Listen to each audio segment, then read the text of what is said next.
Hey guys, it's yet another wonderful Tuesday evening, and it's that time again. This is your favorite tech show right here on MX24 Tech Today. You know the name, I'm Eddie Kumsin, your host, and I can't wait to take you through what I have for you today. Today on the show, we are going to look at the latest in the trending and top social media networks, the evolution of digital audio, the numbers, the stats, and the data, and all that it means for our digital economy, and also for our creators, social media marketers, and the entire digital landscape and ecosystem of Ghana in 2022. And for everyone that depends on that for your business and for your social life.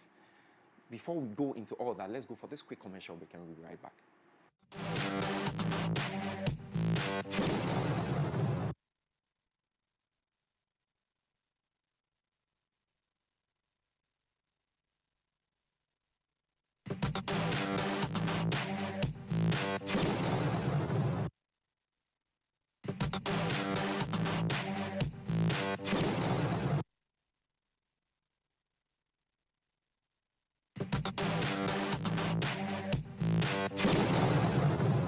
Welcome back to the show. You're watching Tech Today on MX24. Do join us on all our social media platforms at MX24GH and join us with the hashtag Tech Today. Let's get interactive. March is here. As you can see, I'm already in my Africa conference and I've started quite early. And on MX24, it's GH month.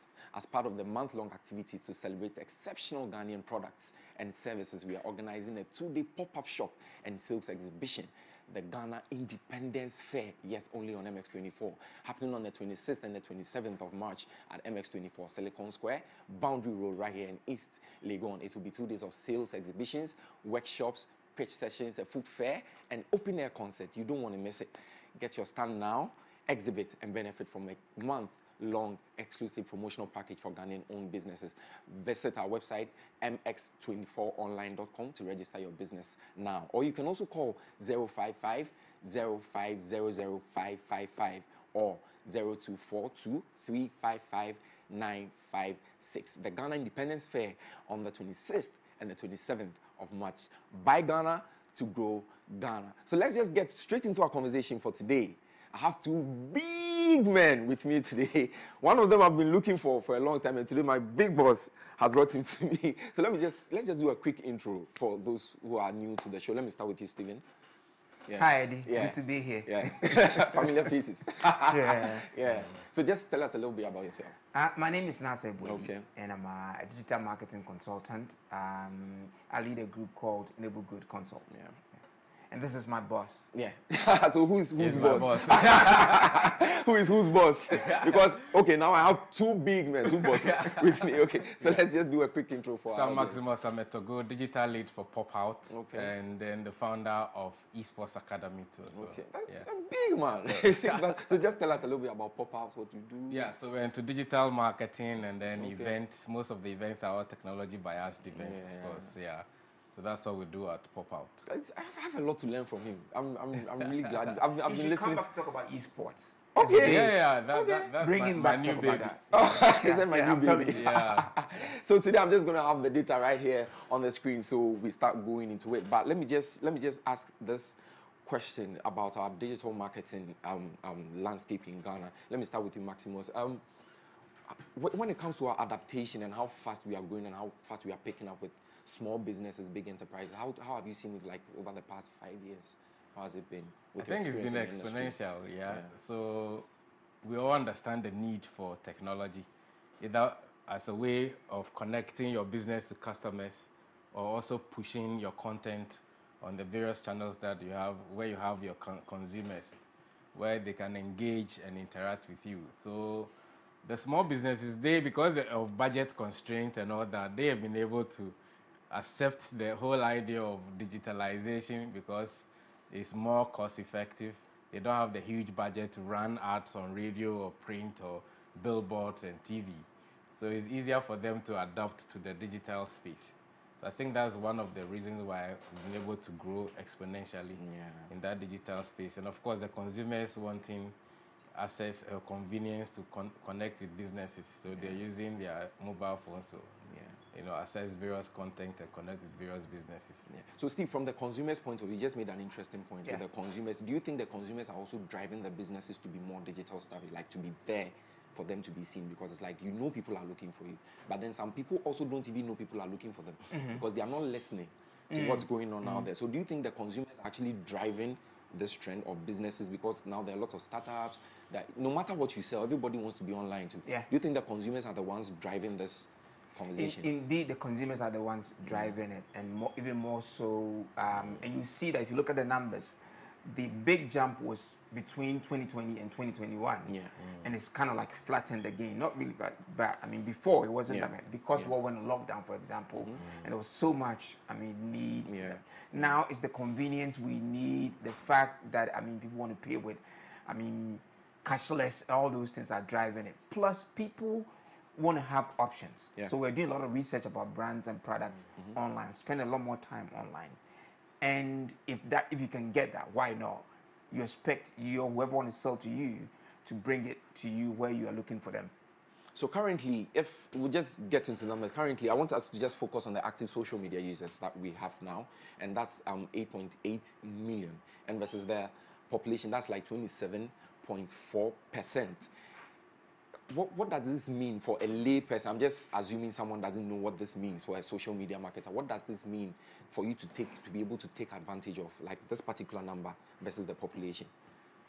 I think it's quite significant, and don't forget that versus the population, you are ruling out 18 years and below. Yeah. So they are half. Yeah. So technically, you have about, of course, almost 50% of adults on social media. Yeah. So I think it's a huge number. They have the purchasing power. And when it comes to media, you are interested in those who have the purchasing power, not those who are audience. Just consume content on the media, and advertisers will not benefit if they interrupt their programs with their advertising. So for me, it's quite a good start for the active social media users. And based on what happened last year, of course, 600,000 more people have been added to the number. Yeah. So Steve, looking at the internet users, so it means that we have about 16.9, which is like 53% of the population as active, which can be linked to our mobile penetration as well. Do you think maybe this could grow by the end of the year to maybe like 10 million? Because a lot more people adapt social media because they're obviously using smartphones here. Yeah. Do you see this really growing very big? No, it's going to grow significantly. We've already seen it even this time. We're only in the second month. And look at what Facebook Reels is doing now.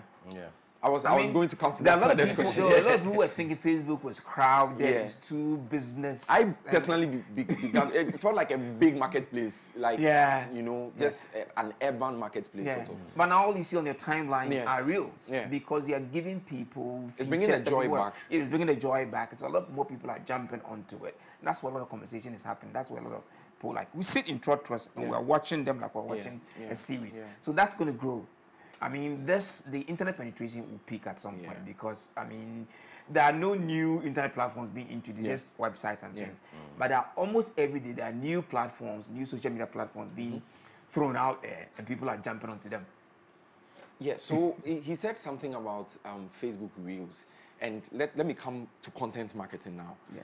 Do you I feel like this is a very big opportunity for us because he even has more editorial stuff than. Do you think Uncle Mark is trying to be more diverse? Like, let me just migrate these people from Instagram a little bit, bearing in mind TikTok. He calls it a beast. Because bear in mind TikTok is already, helping musicians especially a lot to get their numbers. Do you think this is a move to, expand his the challenge Mark has is, you see, Facebook is now what we call a bloatware. Too many features. Users use very few of them. So he's trying to add everything, add more content. I'm sure very soon we'll start customizing it so that if I'm installing my Facebook, I'll just tick which features that I want, and then they'll build a customized app for me. And it's due to the TikTok, growth, right? They've been able to scale quickly, and then adaptation is very high, so Facebook doesn't want to lose that attention. The Reels are for attention grabbing, not necessarily commercial, features. So, but what you need is the attention of your users. You need attention in order to market to them. So they don't want TikTok to take all the attention. So they want to introduce the Reels so that at least people will be engaged. Then they can, you know, put advert layers on the videos and all that. For me, it was quite disruptive to me. For you? Yeah, because why? My news feed has to be news feed. Why are you introducing some videos and then I have to be scrolling up to watch the point he made, I was going to come to our internet speeds and the data that you buy 10 GB and it's not even a month, you know, because you are spending most of the time loading videos. Exactly. And I mean, brands are trying to be out there using the highest resolution of their photos and stuff. Does this affect our telcos in the end? Like their pricing of their data packages, and it's crazy. Like you buy 10 GB, 20 GB if you're a very high consumer. So Stephen and I think we sometimes have this conversation, like what's the latest deal? It's because you need something that can work for you. Do you think this is also going to affect our telcos with their pricing of their data and everything? Because more videos means more data consumption. I think the prices are going to go up, and that's the only way. The challenge we have is that while the prices are going up, we're not getting enough investment in infrastructure. So you find the one that starts the internet speed, for example, it's gone slower. If you look at one of the slides, you find it there. That's a challenge. For both, I think even governments should get involved. So that's not a win for us, the consumers. No. So it's a win for the social network owners and the telcos. So it doesn't come down to us. But we need to get a seamless, a smooth, experience. If we don't get that, then well, unfortunately we are stuck with what we have. I mean, going back to the Reels. And last week I was saying something that brands better embrace it now. But you don't have to, because creating content, you should make your content entertaining and engaging. And that's where they need to partner with the right content creators to create them. Because the brands on their own, like let's say a bank, might have a big budget, but they can't really create entertaining and engaging content for the Reels. That's why you need to find the right influencers who will create the right content for you. And the influencers also need to learn what the brands are looking for so they can partner with them. There seems to be like a disconnect. I was coming to ask, when do we put something together for our influencers? Because I feel like they need this number. Last year we had a conversation about this. Some of them don't even have rate cards. You know, the conversation just stops at, oh, you want me to do something for you? This is the price, finished. But I feel like we need send me something to post for you. Add the caption. Add the caption. You know, add the caption. You need to be, as he was saying. I've signed you on as an influencer for a bank. You can't do what you do in your comfort zone if you are a beauty blogger or something. You still need to find a way to create that content for me. So do we as stakeholders or something put something together for these people? Are they even ready to learn? I think we need to. And one of the challenges we have here is that even the agencies, all the agencies are signing on influencers, but they don't know how to manage them. We need a bespoke influencer marketing agency that will sit in the middle and find the right influencers to partner with, to link them up with the brands. But the brands who sometimes don't even know the questions to ask the influencers. They will ask them, why your numbers? Is it as a result of having a lot of traditional marketing managers in the system? Traditional, and excuse me to say lazy sometimes. Who haven't exactly migrated themselves to catch up with the digital aspect of the job. The demands on them are huge. We've worked in FMCG before. They spend all their time in the market, open market, trying to get the numbers, trying to get their sales. So there's very little time to plan. Unfortunately, the agency people too, because of the turnover, so they're not even investing in the people, the staff in the agencies. We need to find a bespoke agency that will sit in the middle, provide training for the influencers so they will do the right things, but also let the brands understand that this is the way to work with the influencers to do it right. The rates, the things they need to say, the things you need to ask them, the numbers, all those things. So I think the other option is, they see the influencers, they are too much focused on celebrity and gossip content. So you don't have an influencer. Isn't that because that's what consumers are looking for? As they said, bad news sells. No, it usually is a deception. You see, if you start some content, for example, if you want to produce content like you are doing today, so you become a tech influencer, the telcos will chase you because you have the purest form of community that they want to engage. They're not interested in exactly. So if I want to do politics, I do politics. If I want to do fashion, I do fashion. If I want to do arts, I do arts. If I want to do tourism, I do tourism. If I want to do law, but that's what most of our influencers. But they do a bit of everything. So what they are driving is more visibility, not conversion. So normally the brands are chasing awareness, visibility instead of conversion. So you have somebody with 600,000 followers, and then you want to just put your... So the brand managers are going in for the numbers, and not necessarily who will give them the conversion. Because they are mentioning the wrong things. But so that's a challenge. Yeah, let's be fair though. There are a few of them, we don't want to mention names on this platform, but there are a few of them who have invested in themselves. We all see them. Some even have their own studios at home. They are shooting, doing a lot of creative content. And they are also celebrities. If you can find a celebrity and an influencer, proper influencer, in one personality, then you are onto a winner. I think that's what we are missing. We are confusing content creators with influencers. Because sometimes I see someone go Instagram, see their bios, influencer. Who are you influencing? Yeah, exactly. They can't what are you influencing? They don't know the profile of the community. Exactly. So like they don't even know their audience. They don't understand what their audience needs because because sometimes you see the engagement on certain posts when they post pictures of themselves. You see a lot of likes, but then they just go and take a brand's flyer, put there. We don't care. Because most of the time people see the marketing people enter the room, they're coming to sell to us. And that's why you are a creator. That's why we've come to you. When you see the flyer, you know he's gone for the money. That's the thing. So why don't you just find... So you click and that's a challenge the brands guys also have. You see, the people want to socialize with the personality, not the brand. People want to connect with people, not products. So you must have a way of, reconfiguring your message so that instead of the person coming to post the poster or the flyer with all the person must, express the brand in either saying something about it or wearing it or sampling it. Then becomes more natural, more interactive than the flyer, which is a passive media, on an interactive media or an active media. So you lose out on the I think it's something I've seen brands do less and less of recently, sampling. It used to be a big thing. I mean, from the FMCG days when we used to work there. But now I see less and less of it. Is it like the whole community moving towards that and just post go awareness? There's a bit too much of that going on. Plus, like I've said, I don't think we've got brand managers who are really, really thinking strategically and looking long term. I mean, I have a few clients who will tell you, like even the banks, well, they are doing all right. Their turnover is all right. So why should they invest in some of these things? They forget that this is how you kind of like set yourself up for the future. Well, off the back of this, you'll be able to make the sales tomorrow. The things you are doing today, and the banks and the telcos, for example, the amount of data they have access to. If only they would extract the insight and interrogate the data, they'll be able to plan properly. But they're not doing what we call data-driven decision. That's another problem. So I bought something. I think one of the pizza companies. I don't want to mention their name. And because I called, I think they saved my number. And then the next minute they are sending me promotion. I never gave you my consent. It's illegal. I never. Yes. Nobody is having that data protection conversation. It's very annoying. Even the telcos. I haven't told you I want this. You should give me that option to be able to opt in. So as Steve said, they are not making data driven. They feel like because we have the numbers, let's send it to everybody.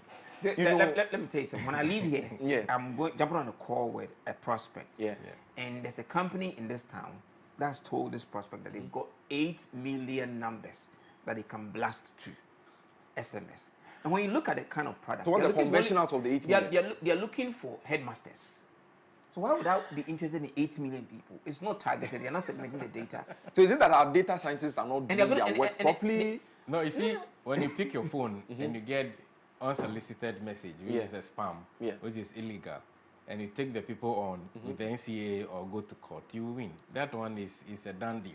Wow, okay. Because for that insight. Exactly. So if for example, if I come to your restaurant and you want my phone number or you pick my phone number, you are supposed to ask me if you want me to be sending... To be receiving newsletters and promotional messages. So we have some discounts that we want to offer. Normally, when you write on discount, you are so that to incentive get the permission from the customer. Okay, I want every Tuesday send me a message about your discount. Then I've given you the permission. I've opted in. Exactly. I think that's the word we are missing. That opt-in option is not there for us. Exactly. As consumers. And that's the challenge we have. And people who also have your WhatsApp numbers and then they keep blasting messages to you without their permission. It's also illegal. We are going to even go into those social media numbers very shortly, but this is one thing that I particularly personally take interest in, the evolution of digital audio. And I feel like it's a strategy that we need to have separately for our digital strategists and our digital strategy as a whole. Digital audio. It started with Clubhouse, and then Twitter came out of nowhere with Spaces, and then boom. Do you see Uncle Mark? Because we know him. Yes. You know, he wants to eat from everywhere. But where do you see this going? Do you see it becoming a big pillar in the digital ecosystem?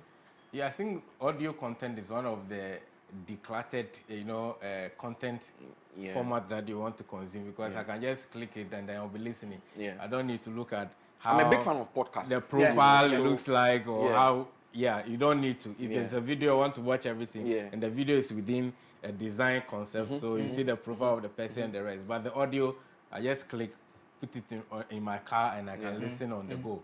So that is a format that they were not, pushing when the social media whole thing started. So from text to images, and then we jumped to video. Then we left out the audio because we thought audio was part of video already. And audio is coming back because it has all the stripped away content in terms of the pictures and the designs on the page, and you can listen to it on the go. And unconsciously, you are listening to the audio. You can be doing whatever you want. Every other thing, right? So, I think it's. So, Steve, do you think it's like radio on wheels? No. And this time you have, exactly, and you have the power to choose what you want to listen to. Yes. Yeah. And I think that for me, I tweeted some when these numbers came, and I looked at how badly Twitter was performing globally, and I said that's an area that they can own. I mean, whether you like it or not, even Instagram cannot compete with Twitter when it comes to hashtags. Twitter owns hashtags and it owns news. I mean, that micro-blogging platform for everybody. So they need to own this, and I think they're doing very well. The challenge is for brands to find the right conversations. And find the right people to have the conversations about the brands. Like Max said, don't make it so sales focused. Have a general conversation about it. It's Ghana Month. It's like building a community for yourself. Exactly. And we're going to talk about the word community also. So Ghana Month, you are a brand that's into fashion or whatever. Have a conversation about even dressing up in Ghana, Ghanaian style, this and that. And in there, you can drop these things. So you become the go-to brand for ideas about. I mean, that's like basically finding ways to keep people's attention without being too, too direct. Now, this shocked me a little bit because every year when we check, we see Facebook, riding up there. This morning I was looking at this and I saw WhatsApp and I was thinking, could it be to WhatsApp for business? Is that what's really driving there? Because a lot of I try to shop on Instagram a lot, and when I go, I see they have that WhatsApp link, and then it takes you straight to their WhatsApp to go and place an order. And do you think that's one thing that's really driving this WhatsApp conversation? Initially, I think 4 years ago or 3 years ago, we were talking about the fact that WhatsApp should be the most used platform. Based on what, And for the past 3 years, they've been the most leading because it's also the minimalist design. So no commercial content. So you just chat with friends and but I think Uncle Mark is trying to find a way to. Have you ever had a conversation with someone talking about shoes? You go open Instagram and then you see it right there in your face like that. They are building the AI. In India, they've started the payment. The payment integration, and that's what is going to make them a lot of money because now you have access to phone numbers of people you know. That's a lot of data. This is not guesswork. It's not like Facebook where you don't know whether the account you are chatting with a real person or is a double of another person. This one, the phone number is registered, is linked to a person, and it's straightforward. And it's more of what they call address media. It goes directly to a person. So WhatsApp is quite huge, and I'm excited. It's the personal use, not necessarily the business side, because there are very few businesses. But people can communicate. Communication is one thing that is driving internet usage, aside commerce and community building and rest. In fact, communication is the heart of community building. So with this number, that's approximately 15.2 million people using WhatsApp in Ghana. Yes, that's crazy. And I mean, I said something a couple of years ago when they bought WhatsApp, and I said, watch out for them killing SMS marketing. They've done it. And they haven't even arrived yet. And this is even more personal. And even in our part of the world where getting whitelisted email lists is difficult, it's going to kill email marketing in this part. Easy. Yeah. Very easy. And I mean, the business bit is still not that big, but I've seen a couple of small businesses like we're talking about now have their catalog and things. Exactly. A lot more people are becoming aware that there's a business. It makes it really easy because you just go browse their catalog. Trust me, WhatsApp will kill Google business. Yeah. Yes, location there. Now they are going to integrate the payments, a commerce component, which is the catalog, and then they have the location they are going to add, and then you can directly WhatsApp the business, directly. Yeah, so you don't have to leave the engine platform. Now, everything so is the thing is on your phone. Yeah. So Google you check My it out, Business, buy, make payments. Exactly. Send your location for everything reviews, right there. They are building reviews into it. Almost the same thing that you have on Google My Business, on WhatsApp. And WhatsApp has attention now. It's crazy. Yeah. It's crazy. Yeah. Do you predict that in the next, let's say between now and 2024, we are going to see TikTok among the top 3 or 4 in Ghana with the rise of TikTok influencers? There's another slide that says favorite whatever. Yeah. I think TikTok is a bit higher. Yeah. I mean, TikTok, it's growing. Now, again, it's dominated now by all these celebrities and all these wannabe people and things.